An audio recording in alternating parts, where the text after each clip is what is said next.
नमस्कार दोस्तों, मैं हूँ doctor Rishikesh and I am practising as a developmental and behavioural paediatrician at Prayas child development centre Amravati.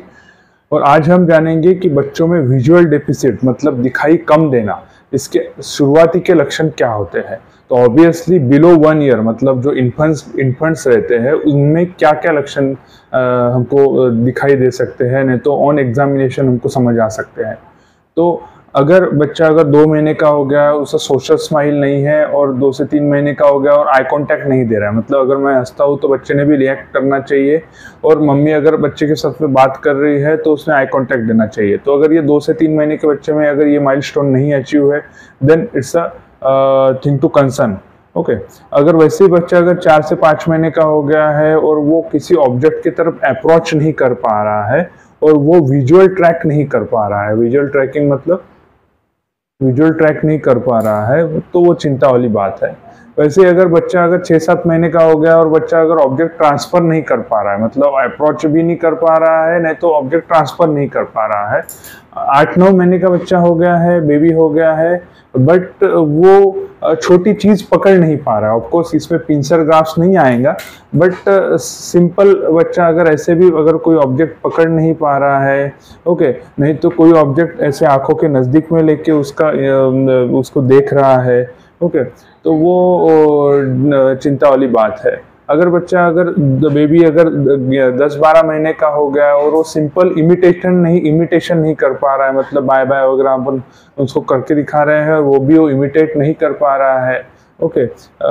नहीं तो वो स्ट्रेंजर एंजाइटी बच्चे को डेवलप नहीं हो रही है, मतलब घर वाले कौन लोग हैं, बाहर वाले कौन है। एक्चुअली 8 महीने में बच्चे को स्ट्रेंजर एंजाइटी आ जाती है, मतलब बच्चा घर वालों के और बाहर वाले कौन है उसको पहचानने लगता है। इसलिए जब 8-9 महीने का बच्चा अगर बाहर वाले अगर लोगों के पास में उसको देंगे तो वो रोना शुरू कर देता है ना। तो अगर वैसे ही मैं बात करूँ कि 10 से 12 महीने का बच्चा अगर उसको स्ट्रेंजर एंजाइटी नहीं है, वो सिंपल मोटर एक्ट इमिटेशन नहीं कर पा रहा है, ये चीजें ऐसे आंखों के नजदीक में लेके देख रहा है, तो हमें चिंता करने वाली बात है। और तुरंत ही हमारे डेवलपमेंटल पीडियाट्रिशियन है, नहीं तो ऑप्थेल्मोलॉजिस्ट है, उनका साथ में अपने को कंसल्ट करना चाहिए। इसकी वजह बहुत रहती है। तो सबसे पहले वजह रहती है कि जो बच्चे प्रीमैच्योर रहते हैं और उनको रेटिनोपैथी और प्रीमैच्योरिटी नाम का एक डिसीज है आई रिलेटेड, वो एक मेन कारण इसका रहता है। सेकंड थिंग कि बच्चों में शुगर कम हो जाना, नहीं तो कोई जन्म से जैसे बीमारियां होना, नहीं तो मदर को जैसे कोई टॉर्च इन्फेक्शन वगैरह है, नहीं तो बच्चे को बाद में अगर मेंदू ज्वर है, नहीं तो कोई पेरिनेटल इंसल्ट जिसे वजह से एनआईसीयू में एडमिट किया और उसको कोई बाद में उसको प्रॉब्लम हो गया है ना, ऑक्सीजन की कमी हो गई, तो इन सब वजह से बच्चों को दिखाई कम देने की ये रहता है, समस्या रहती है, और इसका हमको टाइम से इलाज करना आवश्यक है। अभी बिलो 1 ईयर हम क्या कर सकते हैं, ये विजुअल डिफिसिट को कम करने के लिए हम बिलो 1 ईयर इन्फेंट्स में क्या क्या कर सकते हैं। तो सबसे पहले उनके लाइन ऑफ आई कांटेक्ट में जाके उनसे बात कीजिए।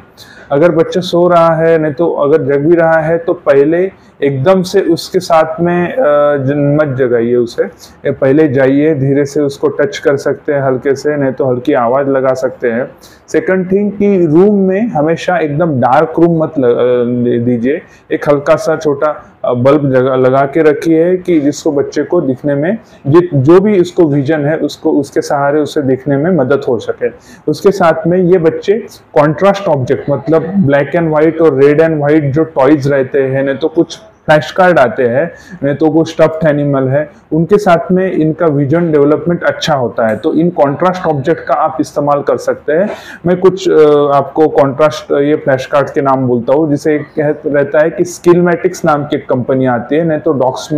बॉक्स, नहीं तो brain Smith vision stimulation card मिलते हैं। और इसके साथ में हम क्या कर सकते हैं कि ये बच्चों को ना जिनका विजन कम रहता है उनको बाकी के सेंसेस उनके अच्छे रहते हैं बहुत बार, मतलब ज्यादा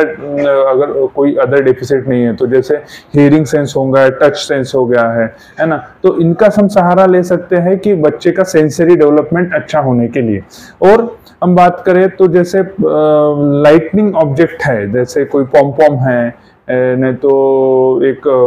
शार्प कॉन्ट्रास्ट वाले पेपर मिलते हैं, तो जो चमकीले पेपर मिलते हैं वो उनसे दिखाइए, उनके साथ में ज़्यादा से ज़्यादा बात कीजिए, अलग अलग उनको फ्लैश कार्ड दिखाइए, नहीं तो वेरियस अपने फेशियल एक्सप्रेशंस के साथ में वो बच्चों के साथ में बात कर सकते हैं